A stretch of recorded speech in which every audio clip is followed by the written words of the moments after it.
Special thanks to Horizon Therapeutics for sponsoring the Special Fathers Network Dad to Dad podcast, working tirelessly to research, develop, and bring forward medicines for people living with rare and rheumatic diseases. Discover more about Horizon Therapeutics' mission at horizontherapeutics.com. You know, if you have an IEP meeting where they're getting services, bring them to the meeting. Bring the child to the meeting. Don't just let them be a name on a piece of paper. Because if you say to somebody, I don't think this kid can work, say that to the kid. Don't say it to just the parent. It's much more difficult to say no to that person in person. That's our guest this week, Special Father Jordan Jankus. Jordan is a disability advocate, a freelance writer, and founder of Plastic Learning, exploring opportunities for people with cognitive challenges. He's the father of two, including Jessie, 45, who has multiple disabilities, including cerebral palsy. We'll hear Jordan's family story, how he founded Plastic Learning and helped develop the iPad as a learning tool for people with disabilities. It's a fascinating conversation that we'll hear on this week's Special Fathers Network Dad to Dad podcast. Now say hello to the founder of the Special Fathers Network and host of the Dad to Dad podcast, David Hirsch. Hi, and thanks for listening to the Special Fathers Network Dad to Dad podcast, presented by the Special Fathers Network, a dad-to-dad mentoring program for fathers raising children with special needs. The Special Fathers Network Mastermind Group experience is the most comprehensive program the 21st Century Dads Foundation offers. Dads raising children with special needs meet virtually on a weekly basis and form meaningful relationships while sharing weekly wins, discussing books, and sharing heartfelt challenges. One of the highlights of the year is attending an in-person weekend retreat. We're launching 10 new mastermind groups in 2024 with 10 dads per group. That means we're only looking for 10 like-minded dads in each community. If you're a dad raising a child with special needs, we hope you'll join a local mastermind group and make the investment to become the best version of yourself. For more information, please see the show notes or simply go to 21stcenturydads.org. So let's hear now this conversation between Jordan Jankus and David Hirsch. I'm thrilled to be talking today with Jordan Jankus of Wallingford, Vermont, who is a disability advocate, founder of Plastic Learning, a freelance writer, and perhaps most importantly, father of two. Jordan, thank you for taking the time to do a podcast interview for the Special Fathers Network. My pleasure. You and your wife, Cathy, have been married for 49 years and are the proud parents of two children, Justin, 35, and Jessie, 45, who has multiple development disabilities, including cerebral palsy. Let's start with some background. Where did you grow up? Tell me something about your family. I grew up in Queens Village, New York. A pretty privileged middle-class background, I'm happy to say. And my dad was in the meat trade. He owned a business that made exciting things like hot dogs and bologna. And my mom was a stay-at-home housekeeper, and I had a older brother, Jonathan, that, we had a good time together growing up. Well, that's very interesting that your dad would be in the, quote, meat trade. Yeah. And making exciting things like hot dogs and bologna. Did you actually witness how they're made? Oh, I did. In fact, one of my days during, the Woodstock years in the 60s, when I was more involved in campus demonstrations and whatnot, he convinced me one summer to work in the hot dog part of the factory. And if anything will convince you to go back to college, that will, making hot dogs. It took me quite a few years to be able to eat hot dogs again. Yeah, well, people have said the same thing about watching how hot dogs are made. You'll never eat another hot dog again. Yeah. But they taste so good when you go to a baseball game, right? They do. They do. Okay. Well, thanks for sharing. So how would you describe your relationship with your dad? He was a very caring person, very gentle. He had a difficult life growing up, childhood problems of abuse, and it wasn't a happy childhood that he had. And so I think he overindulged on the other end of never being, very strict with us, always very kind. I always remember as a little child that he got me a Christmas present and he could see on my face it wasn't the one that I wanted. And we had an incredible snowstorm in Queens, and he went out and he schlepped, about a mile to the store and exchanged it for the present that I wanted. And that was just the kind of guy he was. Unfortunately, because the nature of his business, where you're always, his hours were incredible, and he would start the day at 4 o'clock in the morning and come home exhausted at 4 in the afternoon. We didn't see a lot of him until weekends. But when the weekends came, he made sure that he would take me to movies and we would do something. And so he was a very generous man, very generous. Yeah, it sounds like he was a caring soul. Sometimes when the pendulum swings one way, like you were describing his growing up, the pendulum tends to swing the other way. Right. You learn vicariously through experiences, and you don't want to repeat some of the same things that you witnessed or experienced yourself. Right. So when you think about your dad, is there an important takeaway or two, lesson learned that comes to mind? Always be kind to people. My mother would always criticize him because his factory in Ridgewood, the guys would come up from some agency for the blind, and he would always come home with a handful of pot holders that he had bought from them. And she'd always say, "Why are you wasting our money? Why?" And he would always stop to help people. And in our particular family, eventually he wound up living with us. And he gave my son the incredible experience of a loving grandfather through his early years. In fact, when Justin was little, his grammar school was maybe around 4 blocks away. And if Justin had a cold, my father was a big man. He was like 6'4" and hulking kind of guy. And he would walk over to the school to get his assignment to make sure that Justin didn't miss out on his schoolwork. And when you see this huge man walking into this school of tiny people and stuff, it was just an incredible image. Yeah, well, thank you. That's a very stark visual image that you've created. I'm thinking about other father influencers, and I'm wondering what, if any, relationship you had with your grandfathers, first on your dad's side and then on your mom's side. Well, I didn't have any with my dad because his father had passed when he was a teenager. And my mother's father, I have dim memories of him that he was generous, but unfortunately he also has struggled with alcoholism. And he finally wound up dying in a car crash when I was 10 years old. And he had a very troublesome relationship with my mom. So I wouldn't say a lot of influence, except I remember sometimes he would come home to, when I was staying at my grandparents', and he would come home a little bit buzzed, and next thing you know, I'd be learning how to do a polka with him, and it was like 6 years old. That's pretty much my only influence and stuff.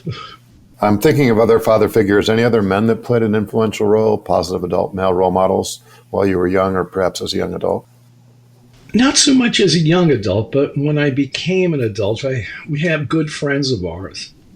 This is just a remarkable man that, he started out in the priesthood, and then he left to have a family. When we became friends with him, I was still in the corporate world, and I was always amazed that when you came to his house, he was baking bread, taking care of his 5 children, and I would ask him, "How do you find the time for this?" And he says, "My major focus is being a father.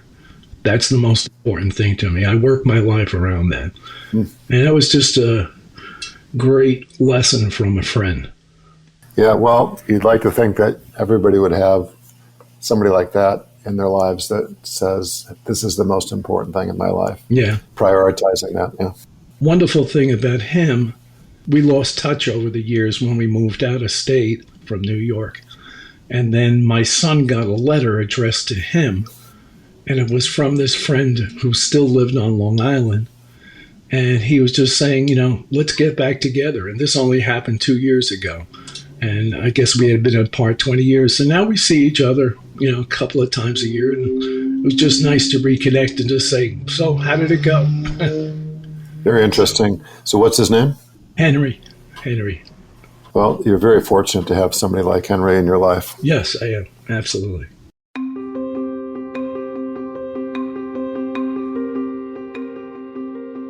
So my recollection was that you took a BS in finance from New York University. Yes. And I'm wondering, where did your career take you after that?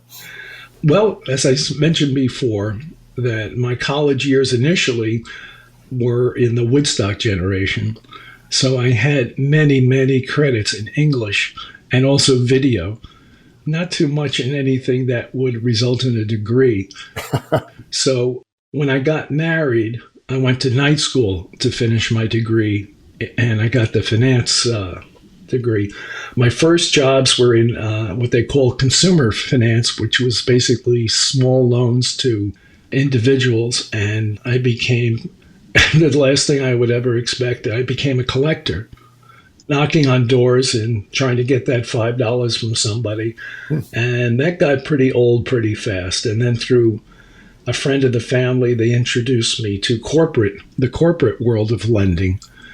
And I started out on the ground floor of a company that did asset-based loans. And I stayed in that quite a while, probably around 15 years.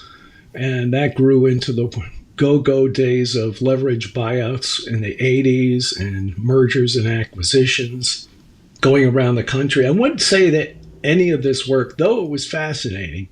You know, you would come and have somebody say to you that I need to buy this company and it has to be completed in 2 months. And I would have to learn everything about the bowling industry. And then, you know, I'm full of great cocktail chatter because I know about the casket industry, stuff that has no practical merit. And, you know, you would stay up all night in a lawyer's office and then press a button and $20 million would go to somebody. And then the day would start again. But it was never personally satisfying. It wasn't soul satisfying at all. I can relate to what you were saying as it relates to the type of work that takes place in the world of finance. And while I really love my job and the work that we do and the clients that we've developed over 30 plus years, I have said that I don't think this is what I was called to do, right, is to help wealthy people become wealthier. Right. You know, I'm very fortunate to have found a calling and not had to pivot or go do something different, that I can straddle the corporate world and the not-for-profit world, if you will. I could relate to the comment you were making about maybe not being soul satisfying. Right. My recollection was that you got a certificate in assistive technology from New York Medical College, and then you went on to get a master's degree, MPH, in behavioral science and health promotion from New York Medical College as well. Right. Was that part of training, educating yourself for this sort of second career? Well, besides finding a wonderful wife who I fell in love with, she happened to also, during my transition to human services, she went back to the work world and she worked herself up to an administrative position at a medical college that was local, New York Medical College. And they had a wonderful benefit at the time that spouses could get a free education. Oh, my. yeah, it was wonderful. So I first got my degree in assistive technology, the certificate, and then she convinced me that maybe you should go get a master's too. And so at 64, I got my master's degree. I was the oldest person in the class, but it was absolutely fabulous just to be able to think and just focus on something and learn things I had never learned before. It was a gift, and the price was absolutely perfect. From there, my thesis was on using iPads to help people with cognitive disabilities. And a couple of years after I finished my degree, that's what I was doing at an institution at Arc of Westchester. So I wrote a dissertation that resulted in a job, which was pretty cool. Yeah, well, very interesting. Thank you for sharing. Out of curiosity, how did you and Cathy meet? We met when I was in consumer lending. One of my colleagues at the office was laid up, I forget what kind of illness, and we needed a substitute representative, and they sent over this beautiful Irish girl from another office. It wasn't love at first sight. I think it was love at first sight on the Friday of that week when she was at our office. I needed a lift home, and she took me home in her Chevy. And we stopped for drinks and got to know each other. And next thing you know, 6 months later, we were married. So That's a great story. Thank you for sharing. So let's talk about special needs, first on a personal level and then beyond. And prior to becoming parents, did you or Cathy have any experience in the disability community? No, she did not. And the only one that I had was a cousin that I very distantly knew. He would come to holiday events, and my mother told me play with him, interest him. And it was obvious that he had, cognitive delays. I didn't know what cognitive delays were at that time and stuff, but I was told to go play with him in the room, and that was my first brush with it. I hadn't really thought of it other than that. Okay. So what is Jessie's diagnosis and how has it come about? I guess you could say multiple disabilities, and it was a total surprise to us because my wife had a totally normal pregnancy, and then we were watching Johnny Carson in the bed, and her water broke, and we ran to the hospital, and unfortunately the resident on duty obviously was on duty for 23 hours. He was, punch drunk from lack of sleep. And despite the fact that there was evidence of fetal distress, he said, let's wait a while. And between that waiting, about 6 hours, between when the obstetrician finally showed up at the hospital, Jessie became who she was. I remember sitting, waiting for his arrival and listening to the heartbeats of Cathy and the baby. And every time that Cathy would take a contraction, Jessie's heartbeat went further and further down. And then finally, early on a Saturday morning, they decided to do a C-section. And the crazy thing about it was that we knew that she had a difficult birth, and she stayed in the hospital for a couple of months after that. But nobody really on the medical side prepared us for the extent of her disabilities. And this is a story I've heard repeated so many times from other parents, that it was only when Cathy has this giant Irish family, absolutely giant. My brother-in-law and sister-in-law, they delivered in December, a month prior to Jessie. So we had a benchmark. And then we would see him, little Paul, progressing, and Jessie not. She would crawl, and she would crawl just with one leg. She was different. And then it was a lot of people. In fact, I mentioned Henry, my friend, before. His wife, who was a pediatric nurse at another hospital, said, you should go talk to the hospital again. And the pediatrician that we had was totally useless. He just said, little mother, she had a difficult birth. Don't worry about it. She'll catch up. And it was only when we went back to the original hospital, there was a neurologist there, a pediatric neurologist, that had done a whole study on Jessie. We had never gotten the report, but it talked about that she would have continual multiple disabilities, cerebral palsy, probably wouldn't walk until she was 8 or 9, and difficulties in learning and speech, the whole complement of developmental areas. And she was shocked that nobody had shared this report with us. Cathy, she's a doer. Me, sometimes I'm the more emotional one. I cried in the car, and she said, well, this is what I'm going to do. And she started taking her to every kind of service. She enrolled Jessie in early childhood intervention, which, thank God, Jessie was born just around the time that early childhood intervention came into common practice. So she was enrolled in a program by the time she was 2 years old. If this had happened earlier, maybe back in the late 60s, early 70s, she wouldn't have gotten the extent of services that she did. So we were blessed on that. Yeah, well, thanks for sharing. And then going back to the birth, this elongated, difficult birth, whenever I hear stories like that, certainly more current stories, there is usually some medical malpractice claims made. And I'm wondering if that had occurred to you, or if there was actually a claim that you made against the hospital as well. We did eventually. Initially, we just kind of, well, that's the way of the world, And then my wife got a job working for an audiologist. And his wife, who also had a special needs child, said, people shouldn't be born this way. Something went wrong.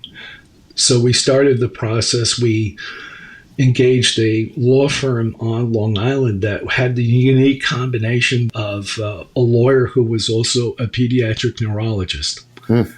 And they started the case and looked at the hospital and all that. And it turned out there was malfeasance.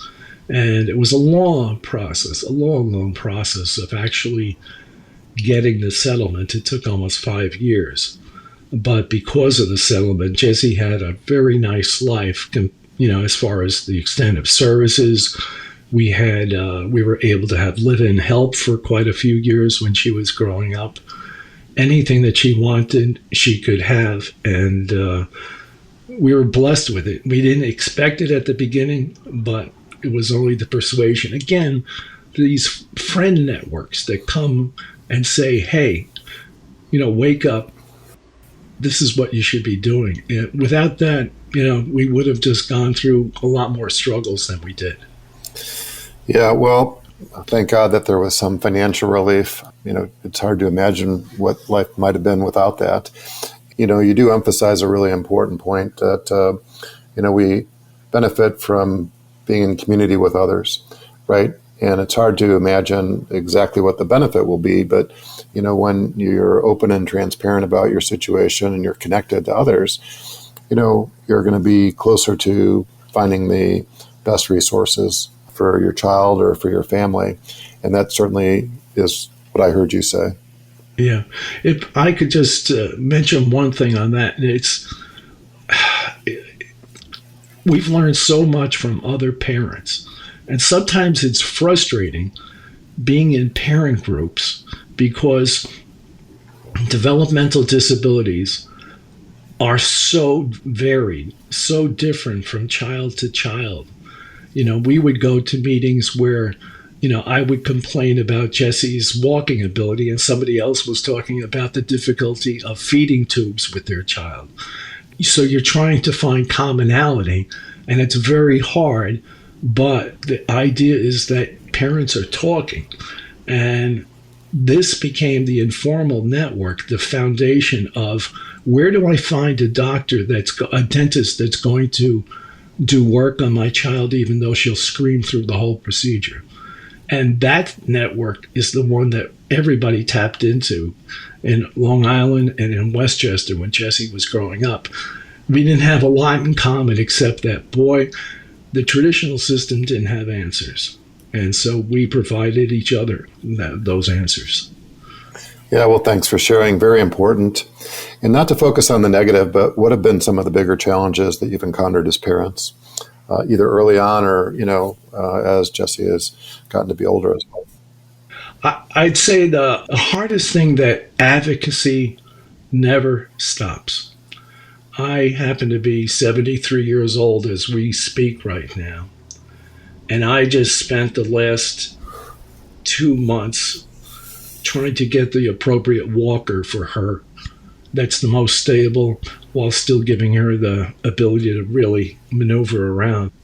Unfortunately, the traditional Medicare and Medicaid system will give you a $200 walker. That's fine, but it'll tip over. And so I had to advocate for this $700 walker that I know works for her. And, it's just that advocacy never ends. You have the challenges of just making sure systems communicate with each other. That, if she's in a group home now, I have to make sure that the people that are the clinical team leaders at the headquarters are talking to the house. I'm picking her up next week for a visit. I have to make sure that her meds come to the day program where I'm going to pick her up. And so it's all this involvement that continues because, unfortunately, Jessie has limited speech capacity. and cognitive ability to speak up for herself. So, a family has to step up and really make sure that she's provided with as much as possible in the way of system supports. And after we're gone, part of that is making sure that you find a service agency that will take over that role after we're gone. But for those that have the most severe needs, somebody has to be that voice.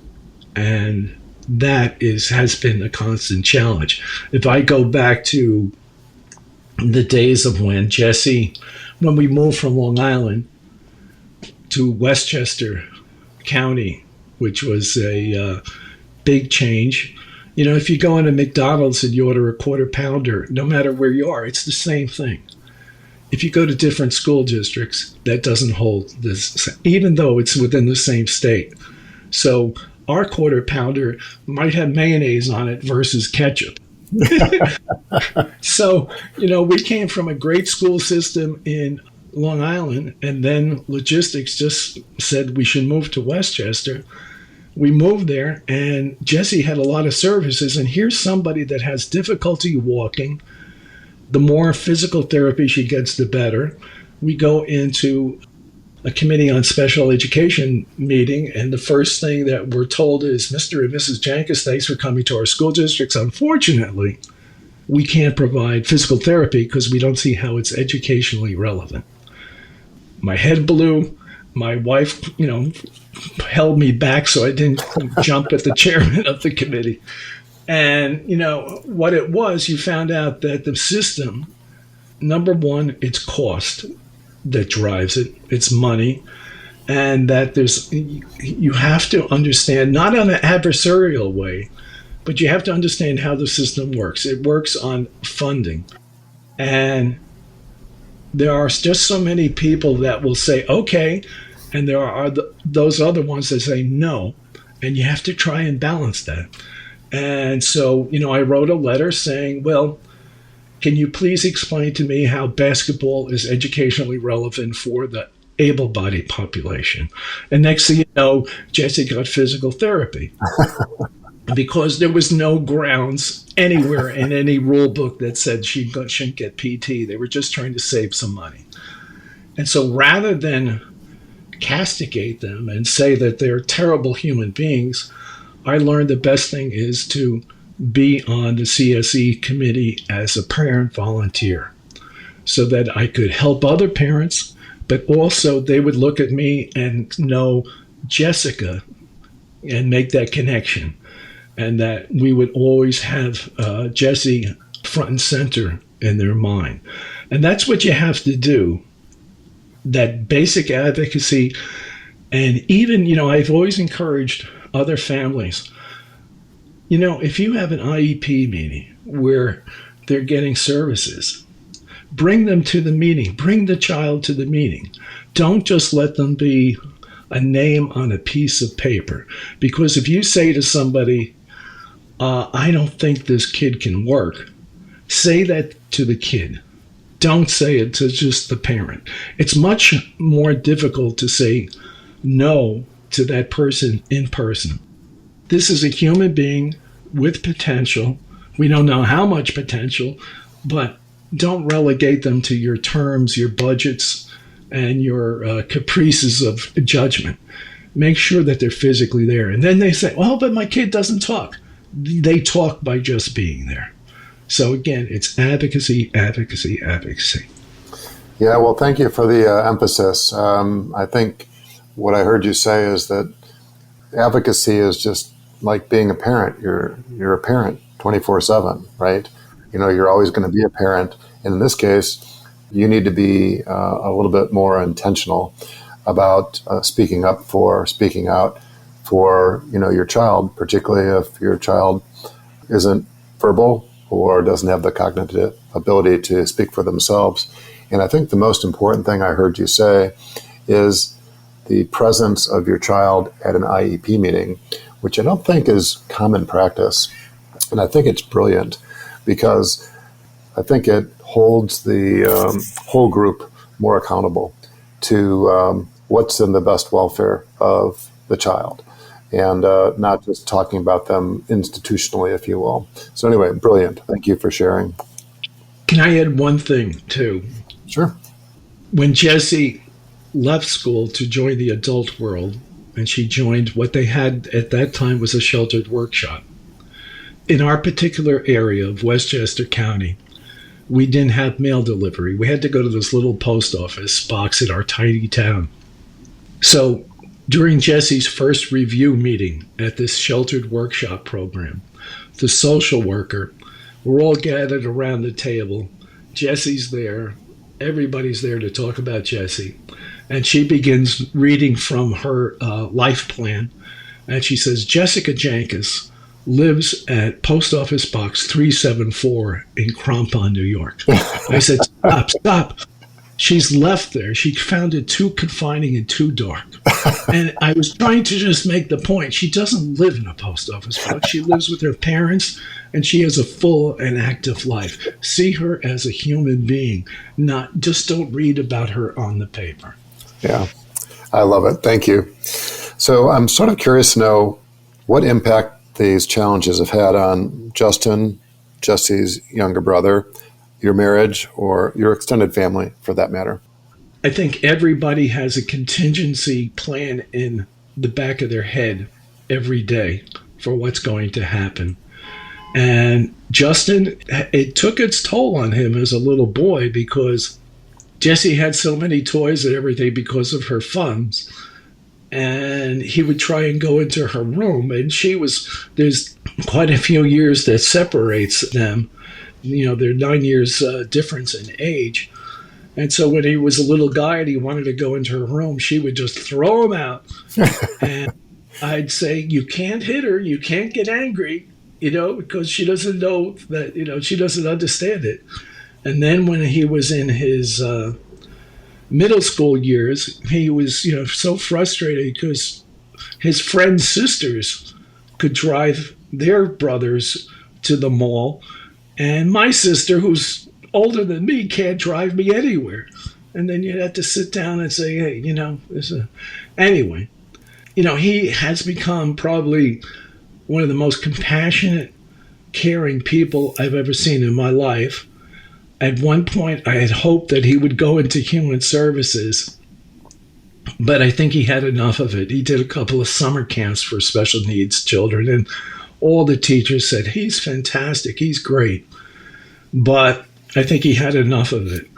But we would go out to dinner and, have a lovely time. But both of us, Justin and I, knew that if we heard a burp, that meant projectile vomiting episode was coming, and we would have, it was almost like bringing the Black Hawk helicopter and we're out of here. And we were well practiced on how to deal with Jessie, because she was unpredictable. It definitely had the effect of, like I mentioned, Cathy's from a large Irish family. So it kind of split us in some ways from the rest of the family. If everybody was going to do some physical activity like skiing or something like that, all of a sudden they could go, but really we couldn't see a practical way to do it with Jessie. So it limited. And I've known other parents that have had that where they kind of like the family split, that I'll take care of her, you take care of the rest of the family on weekends or whatever. So that's a limiting factor. I think our blessing has been, again, in Cathy's family, both my parents are deceased at this point, and my brother and I are not close. So Cathy has this Irish mafia of brothers and sisters that, they generously would come and live at our house and let us go on an ocean cruise for a week and take care of Jessie. And Jessie to this day always wants, if she hears Uncle Jimmy or Aunt Ronnie, she says, Uncle Jimmy oatmeal, Aunt Ronnie pizza. And she loves seeing them, and they are active in her lives, and her other relatives are. We just came back from a trip to Florida where we visited her uncle, and she celebrated her birthday 2 or 3 times while we were on that trip. And I don't know what we would have done without that family and that system of supports, because it gave us the chance to get together as a couple, as just two people versus always in the trenches. It was a relief. Yeah, well, I think all parents benefit from getting that relief that you were referring to, whether you have typical or atypical kids. And while your family isn't very large, you certainly have been the beneficiaries of Cathy's large, quote, Irish mafia family. Yeah. We'll be back with more of the conversation on the Special Fathers Network Dad to Dad podcast in just a few moments. But first, this quick message. Please help 21st century dads gather research on families raising children with special needs by having them complete the Special Fathers Network Early Intervention Parents Survey. A link to the survey can be found in the show notes. As a token of our appreciation, each person, mom or dad, who completes the survey will receive a Great Dad coin. Thank you. Now, back to the conversation. So I'd like to talk about plastic learning. Where did the idea for this come about? What's the backstory? The backstory is when I was transitioning from the corporate world to human services. I always kind of wanted to be in the field of human services, but the closest I ever got was being interested in reading about it. But if I went to Barnes & Noble, and you can still do this to this day, you go in there and look at the bookshelves under special needs. And when I started this out, there weren't that many books on special needs. But then as time went on, and especially in the world of autism, more and more books came out. But there's a huge lack of books about what happens after the child leaves the secondary education. It's almost like they drop off the face of the earth. And there's this sad, but I think prevalent feeling that this is as good as it gets. For some reason, I don't know what, it's faith or just innate curiosity. I said, this can't be. This can't be. So plastic learning, it was something that I started reading about brain plasticity. That in the last 20 years, there's been so much growth in just the studies of that the brain is not just something that is fixed in physical state and mental state. It grows. It constantly changes. The areas of the brain substitute for other areas that are damaged. And I'm no physician, but I'm just saying this is something that maybe can be applied to this world of especially cerebral palsy, which is largely caused by brain damage. Maybe there's some salvation in this. And when Jessie finished high school and she was in a workshop, and then finally they closed sheltered workshops and they turned it into day programs. Granted, these are people that are not making a lot of money. And they have a room of 20 people with various types of disabilities, all kinds of needs. And like Jessie, one day you'll have somebody that you best laid plans for what you're going to do in programming that day, and somebody gets sick. But there's more that we can do for adults with disabilities than just put on a Disney movie and wait for the bus to arrive in the afternoon. So I'm starting from a very basic area and just saying, can we do more than we are doing presently?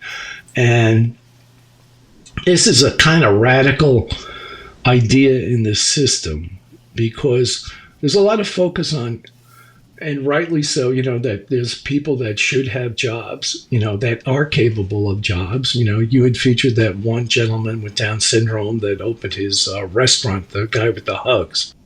But there's a lot of people that don't get to that level. And what do we do with these people? And it has a lot of commonality when you look at nursing homes and you see people gathered around the nurse's station, clustered in a pack, waiting for some kind of human contact. Like, if we don't stimulate people, well, what can we expect from them? If you put somebody in front of the boob tube, they're going to not grow whatsoever. And I'm not talking about anything real radical, but I watched Jessie with all her challenges of walking and talking and all that. At the end of the day, I should say in the morning, when she's staying with us or when she visits Uncle Paul in Florida, she is so proud to open the dishwasher and take out the silverware and put the silverware away. We have a Keurig coffee machine that she loves to make her own coffee. And thank God for Keurig that they invented a machine that you can make your own coffee. And she'll watch it drip down, and I give her a high five. She is absolutely thrilled.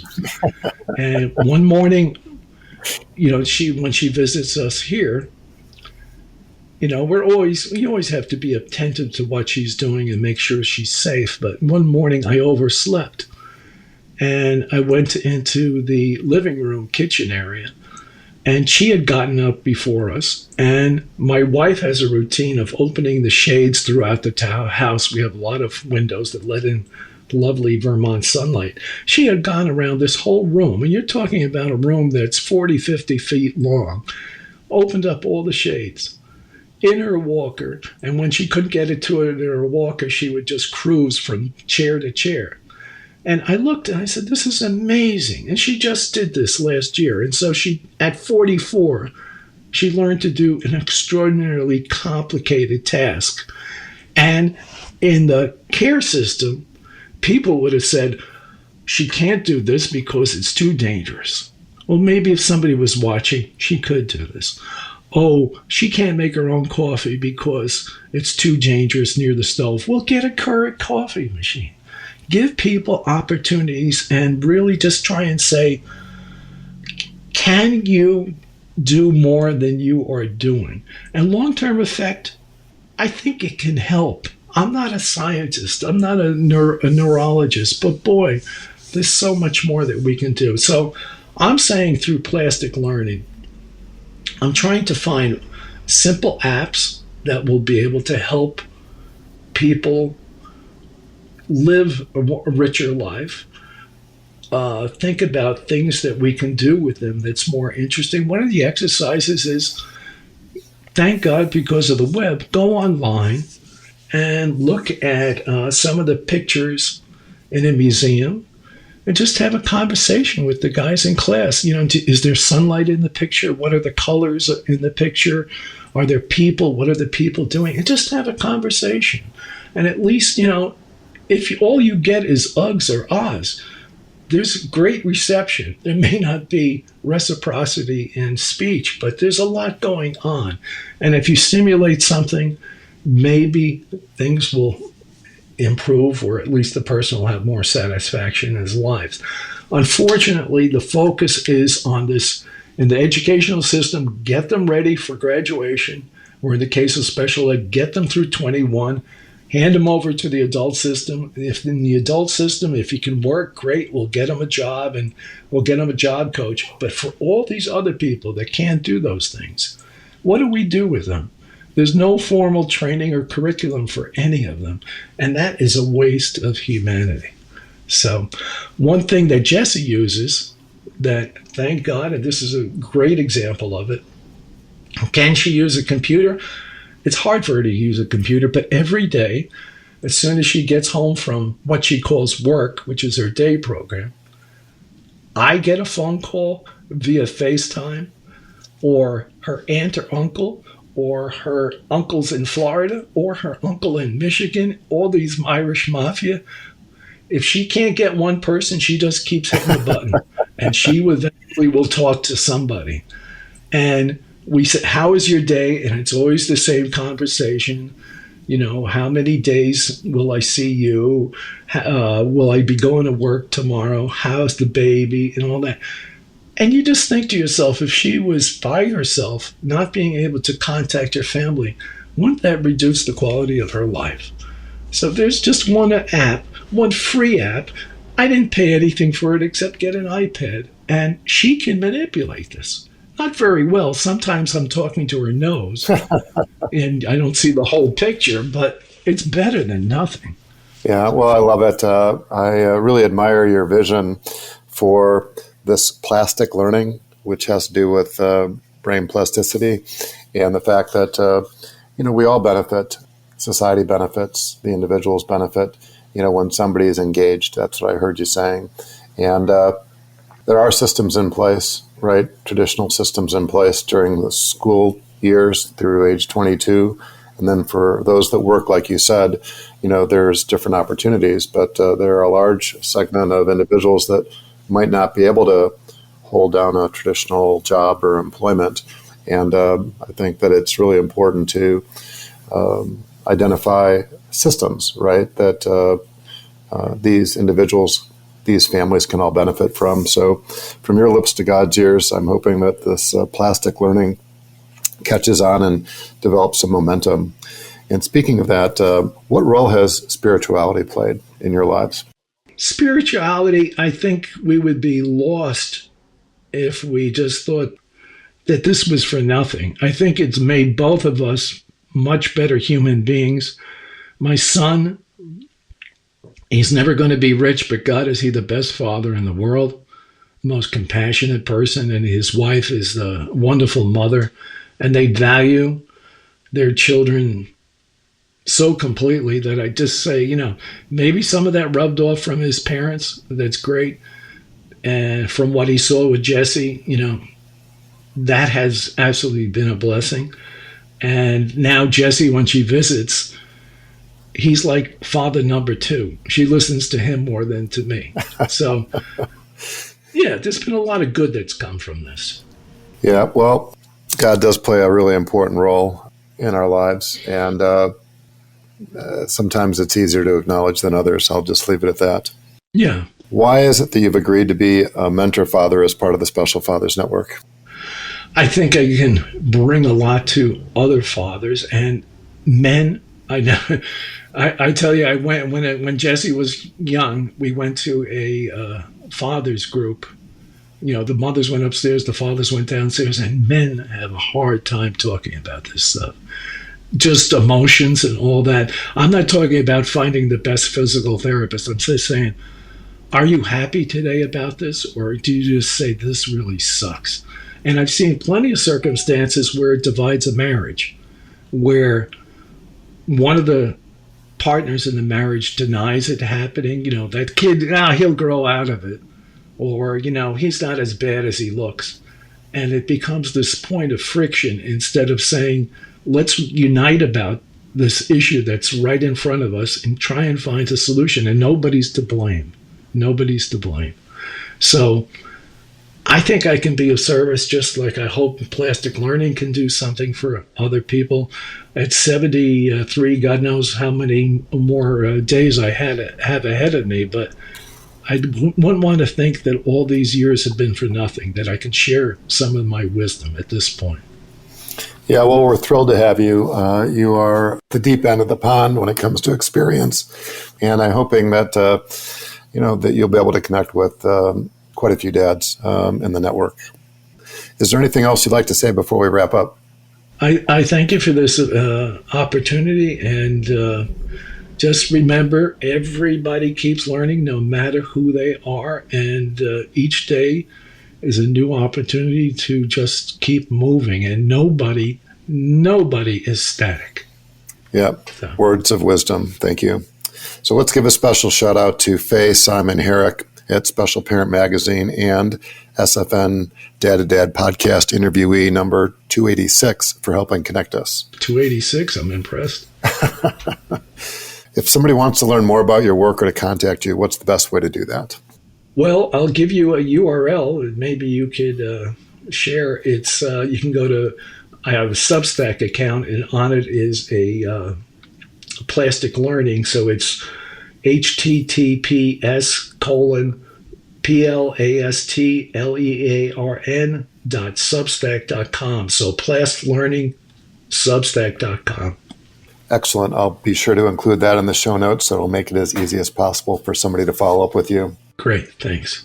Jordan, thank you for your time and many insights. As a reminder, Jordan is just one of the dads who's part of the Special Fathers Network, a mentoring program for fathers raising a child with special needs.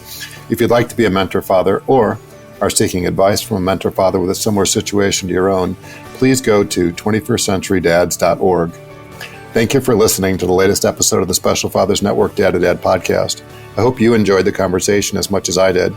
As you probably know, the 21st Century Dads Foundation is a 501c3 not-for-profit organization, which means we need your help to keep our content free to all concerned. Would you please consider making a tax-deductible contribution? I would really appreciate your support. Jordan, thanks again. Very welcome. Have a great day. And thank you for listening to the Special Fathers Network Dad to Dad podcast. The Special Fathers Network is a dad-to-dad mentoring program for fathers raising children with special needs. Through our personalized matching process, new fathers with special needs children match up with mentor fathers in a similar situation. It's a great way for dads to support other dads. To find out more, go to 21stCenturyDads.org. And if you're a dad looking for help or would like to offer help, we would be honored to have you join our closed Facebook group. Please go to facebook.com/groups and search Dad to Dad. Lastly, we're always looking to share interesting stories.